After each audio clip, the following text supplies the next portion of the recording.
కథాస్రవంతి గ్రంథాలయం వీధి కథ రచన శ్రీ ఎం వెంకటేశ్వరరావు. వినిపిస్తున్నది పప్పు భోగరావు.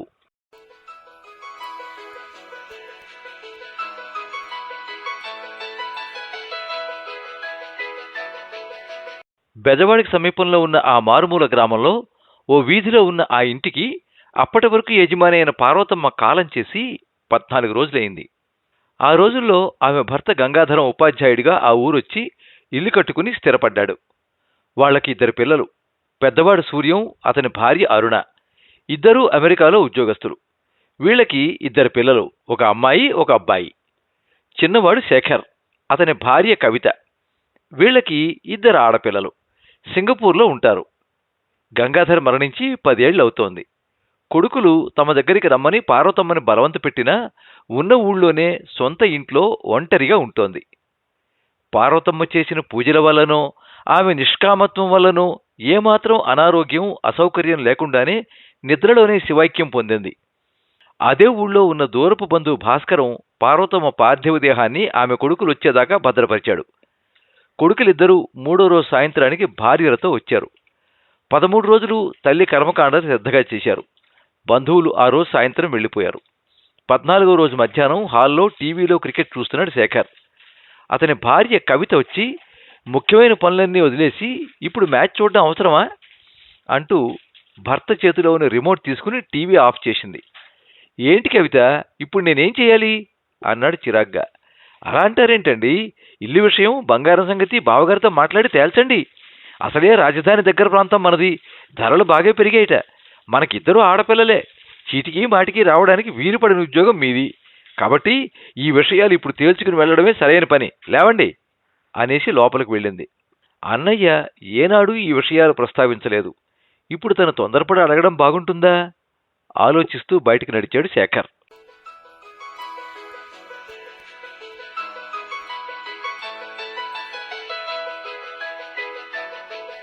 బజార్లో భాస్కరం బాబాయ్ కనిపించాడు. బాబాయ్, ఏంటిలా వచ్చావు పలకరించాడు శేఖర్. చిన్న పని మీద వచ్చానురా.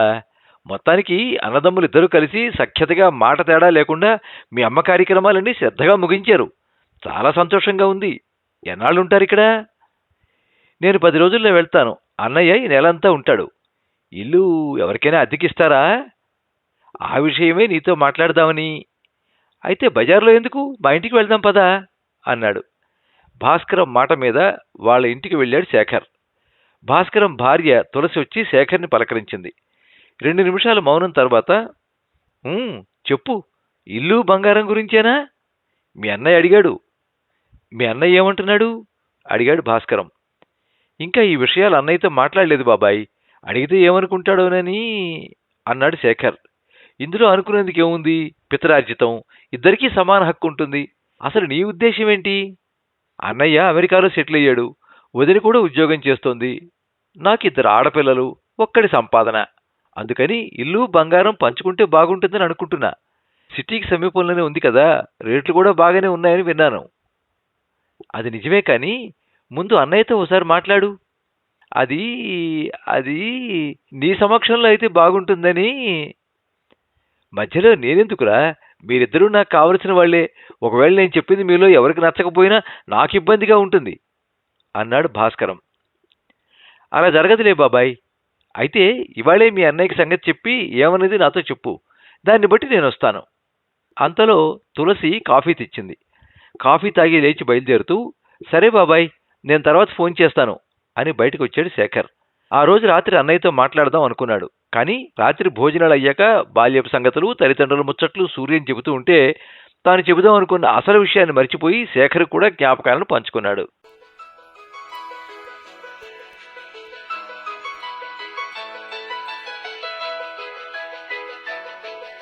వేకువజాము 3 గంటలు.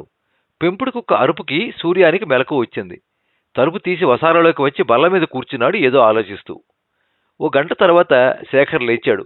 వసారాలో సూర్యాన్ని చూసి, లేచి చాలాసేపైందా అన్నయ్య అన్నాడు ఆవలిస్తూ. అవునరా, నిద్ర పట్టడం లేదు అని. 4 దాటింది, అలా కాలువ వరకు వెళ్దామా అన్నాడు సూర్యం. అన్నతో ఇల్లు బంగారం గురించి మాట్లాడడానికి ఇదే మంచి సమయం అనుకున్నాడు శేఖర్. ఇద్దరూ నడుస్తూ పొలిమేరల్లో ఉన్న కాలు ఒడ్డుకొచ్చారు. గుర్తుందా నీకు? నాన్న మనిద్దరినీ సైకిల్ మీద తీసుకొచ్చి ఇక్కడే ఈత నేర్పించాడు అన్నాడు సూర్యం. ఎందుకు లేదు? నాకు ఈతంటే ఉన్న భయాన్ని పోగొట్టడానికి రోజు తీసుకొచ్చేవాడు. చాలా సంవత్సరాల తర్వాత అన్నదమ్ములిద్దరూ బాల్యాన్ని గుర్తు చేసుకుంటూ కాసేపు కాలు ఒడ్డుని నడిచారు. పారుతున్న నీళ్లలో దిగి ఈత కొట్టారు. సూర్యోదయం మొదలయ్యే ఛాయలు కనిపించడంతో ఇద్దరూ ఇంటికి బయలుదేరారు. దారిలో అన్నయ్య నువ్వేమీ అనుకోనంటే అని తన మనసులో అనుకుంటున్న సంగతి చెప్పాడు. దాంతోపాటే క్రితం రోజు భాస్కరం బాబాయ్ వాళ్ళ ఇంటికి వెళ్ళిన సంగతి వివరించాడు. సూర్యం మౌనంగా విని సరే రమ్మను అన్నాడు. ఆ రోజు మధ్యాహ్నం భోజనాలయ్యాక భాస్కరం వచ్చాడు. కాసేపు పిచ్చపాటి అయ్యాక భాస్కరం అసలు సంభాషణ మొదలు పెడుతూ ఎన్నాళ్ళుంటారా అన్నాడు. నేను ఈ నెలాఖరు వరకు ఉంటాను బాబాయ్, తమ్ముడు 10 రోజుల్లో వెళ్తాడు. మరైతే ఇంటిని ఏం చేద్దాం అనుకుంటున్నారు? ఎవరికైనా అద్దెకిస్తారా? ఇంకా ఏమీ అనుకోలేదు. అమ్మితే మంచి రేటు వస్తుందని పొద్దున తమ్ముడు చెప్పాడు. మరి నువ్వేమంటావు? అదే నిన్ను అడుగుతున్నాను. నీ అభిప్రాయం చెప్పు బాబాయ్ అన్నాడు సూర్యం. మీ శ్రేయోభిలాషిగా చెబుతున్నాను. మనది అనేది ఒకటి ఉంటేనే ఎప్పుడైనా పుట్టి పెరిగిన ఊరు, మనవాళ్ళు అనే ఆప్యాయతలు రాకపోకలు ఉంటాయి. కాదు అమ్మేసుకుంటామంటే మీ ఇష్టం. ఊరంటే మీ అమ్మా నాన్నలు ఒక్కళ్లే కాదుగా, చిన్నప్పటి నుంచి మీకు తెలిసిన వాళ్ళు, కలిసి పెరిగిన వాళ్ళు, కలిసి చదువుకున్న వాళ్ళు, బంధువులు అంతా మీ వాళ్లే అన్నాడు భాస్కరం. దీర్ఘశ్వాస తర్వాత బాబాయ్ రేపు సర్వేయర్ని బంగారం వెండి తూకం వేయడానికి కంసాల్ని పిలిపించు అన్నాడు సూర్యం. ఆ మాటతో భాస్కరానికి గాని అక్కడే ఉన్న శేఖరానికి గాని ఆపై మాట్లాడే అవకాశం కలగలేదు.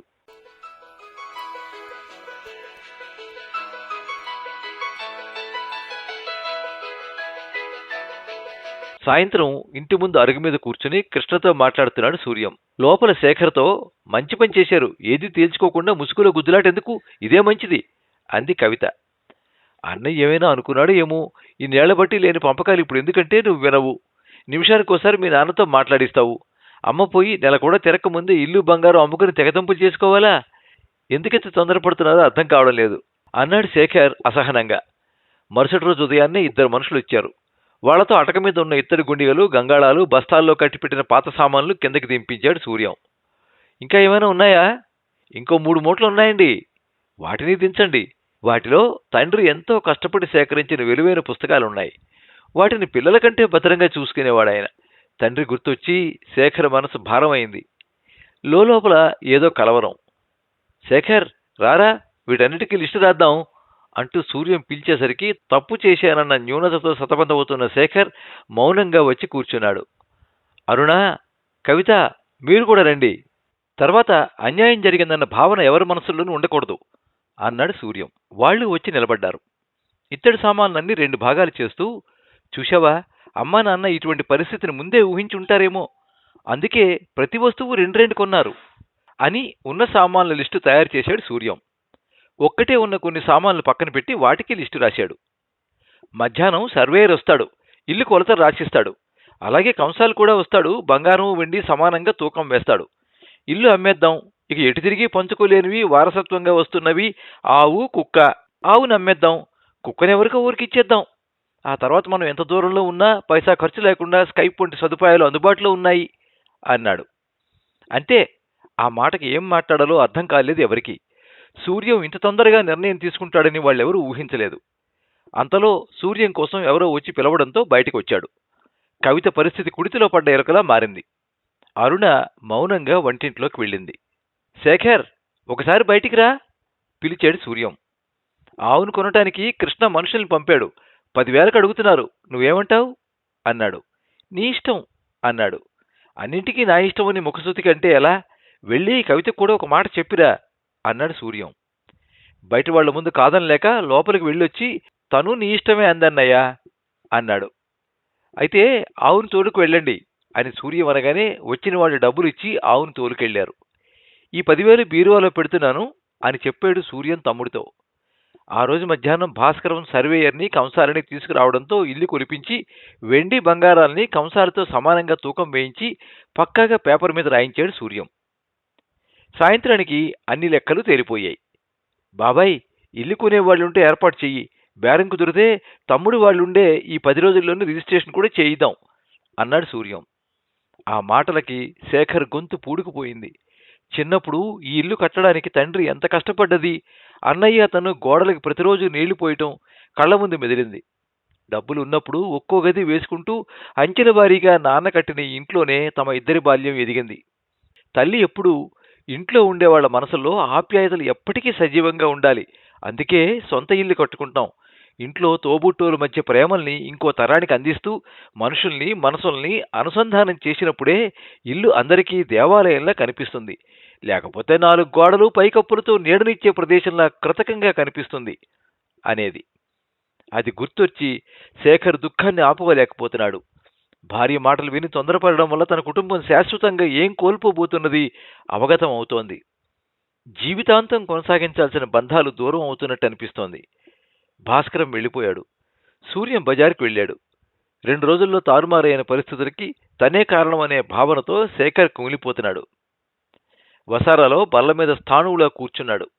కవిత అతని దగ్గరికి వస్తూ, మా నాన్న ఫోన్ చేశారు, మాట్లాడండి అంది. వద్దు, నేనిప్పుడు మాట్లాడే పరిస్థితిలో లేను, నువ్వే మాట్లాడు అని.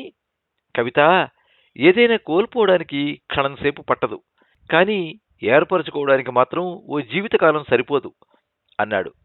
అర్థం కానట్లు చూసింది కవిత. నేననేది డబ్బు గురించి కాదు, రక్త సంబంధాల గురించి.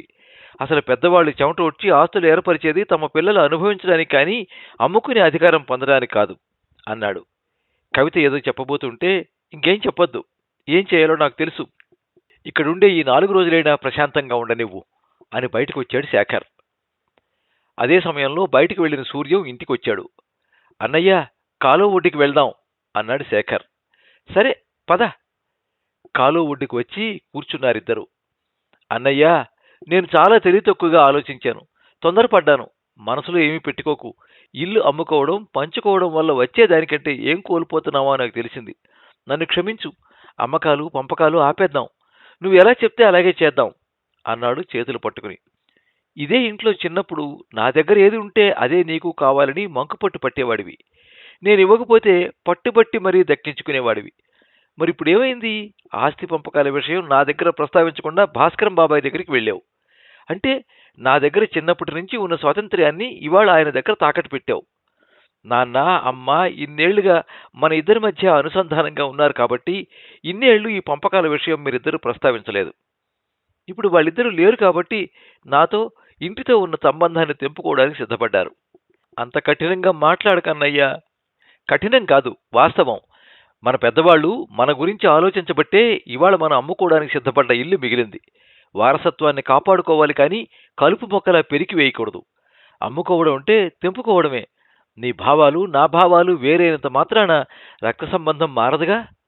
ఒక చేతికి ఉన్న 5 వేళ్లు సమానంగా లేకపోయినా వాటి మూలాలు కలిసిపోయిన అరచేతికి అవి హత్తుకుంటేనే పిడికిలవుతుంది, కలివిడి ఏర్పడుతుంది.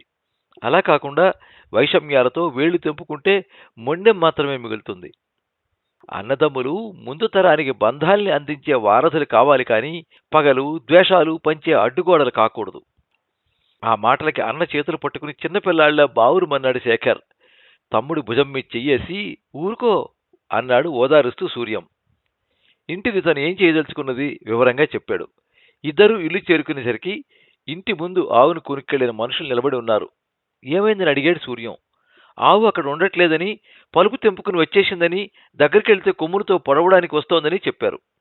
సూర్యం మౌనంగా లోపలికెళ్లి వాళ్ళిచ్చిన డబ్బు తెచ్చి వాళ్ళకిచ్చి పంపాడు. ఆ రోజు రాత్రి సూర్యంతో మాట్లాడిన విషయాలన్నీ భార్యతో కరాఖండిగా చెప్పేశాడు శేఖర్.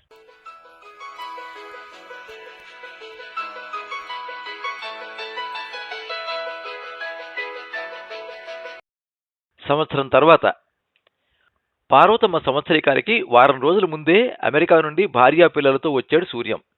వాళ్ళు వచ్చిన 2 రోజులకి శేఖర్ కుటుంబం హైదరాబాద్ వచ్చి అక్కడి నుంచి కారులో వచ్చారు. ఊళ్ళో మార్పులు బాగా తెలుస్తున్నాయి. సిమెంట్ రోడ్లు, కొత్తగా వచ్చిన ఇళ్ళు, షాపులు చూస్తూ, ఏమండి ఊరు చాలా మారిపోయింది అంది కవిత ఆశ్చర్యంగా. కారు డ్రైవర్, ఇల్లు ఎక్కడ సార్ అని అడిగాడు. ముందుకెళ్ళి కుడివైపు తిరిగితే గ్రంథాలయం వీధి అని బోర్డు కనిపిస్తుంది, అందులో 3వ ఇల్లు చెప్పాడు శేఖర్. 5 నిమిషాల్లో కారు ఇంటి ముందు ఆగింది. వీధి అరుగు మీద కూర్చున్న 15 ఏళ్ల అబ్బాయి చైతన్య, 12 ఏళ్ల అమ్మాయి పవిత్ర వీళ్ళని చూడగానే చిన్నపిల్లల్లా, నాన్న బాబాయ్ పిన్ని వాళ్ళు వచ్చారు అని స్పష్టమైన తెలుగులో చెప్పి ఎదురెళ్ళి, పిన్ని, బాబాయ్ బాగున్నారా?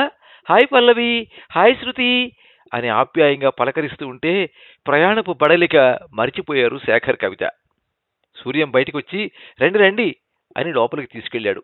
ఇంటి ముందు ఏపుగా పెరిగిన కొబ్బరి చెట్ల కింద గంగాళంలో కాళ్ళు కడుక్కునేందుకు నీళ్లు, ఇత్తడి చెంబు కనిపించాయి. పలకరింపులు అవుతూ ఉంటే అక్కడికి వచ్చిన కుక్క తన వాళ్ళు వచ్చారన్న సంతోషాన్ని చిన్న మూలుగుతో వ్యక్తం చేసేసరికి నాటి జ్ఞాపకాలకి సజీవంగా మిగిలిన దానిని ఆప్యాయంగా తడిమి దొడ్డి వైపు చూశాడు. ఆవు నెమరేసుకుంటూ కనిపించింది. అంతే, శేఖర్ మనసులో ఎంతో సంతృప్తి.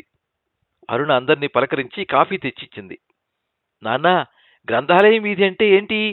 శేఖర్ చిన్న కూతురు శృతి అడిగింది. గ్రంథాలయం వీధి అంటే లైబ్రరీ స్ట్రీట్ అని చెప్పిన పవిత్ర రా చూపిస్తా అని తీసుకెళ్ళింది.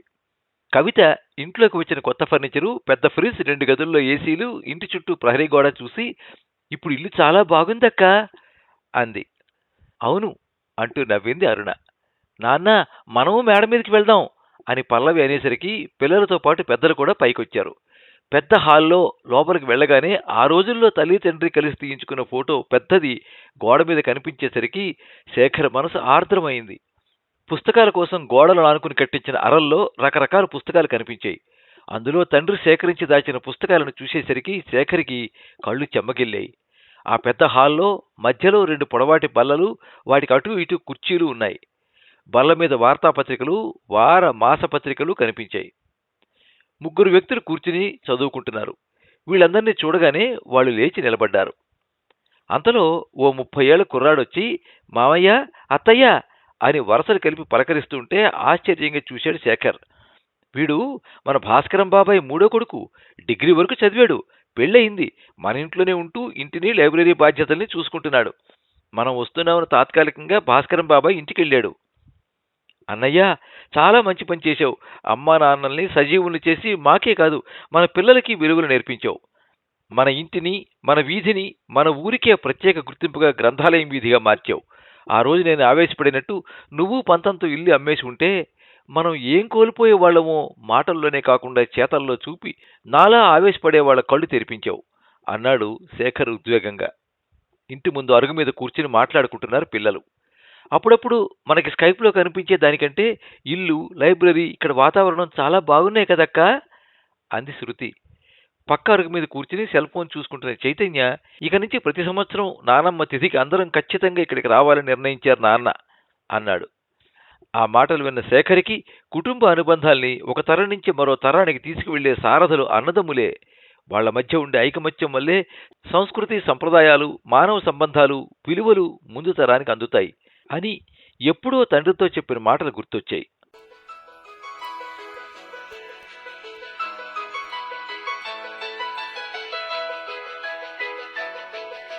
మీరింతవరకు గ్రంథాలయం వీధి కథ విన్నారు. రచన ఎం వెంకటేశ్వరరావు, వినిపించినది పప్పు భోగారావు. ఈ కథ ఈనాడు ఆదివారం 2024 సంవత్సరం జూలై 21వ తేదీ సంచికలో ప్రచురితమైంది. ఈ వీడియోని లైక్ చేయండి, మీ మిత్రులందరికీ షేర్ చేయండి. ఇలాంటి మరిన్ని మంచి కథలు వినిపించడానికి ఈ ఛానల్ని సబ్స్క్రైబ్ చేసుకోండి. పక్కనే ఉండే బెల్ ఐకాన్ని క్లిక్ చేస్తే ఇలా అప్లోడ్ చేసే వీడియోల వివరాలన్నీ కూడా మీకు ఎప్పటికప్పుడు నోటిఫికేషన్ ద్వారా తెలుస్తాయి. ఎప్పుడు మీ అభిమానాన్ని కోరుకునే పప్పు భోగారావు. సర్వే జనాః సుఖినో భవంతు. కథా స్రవంతి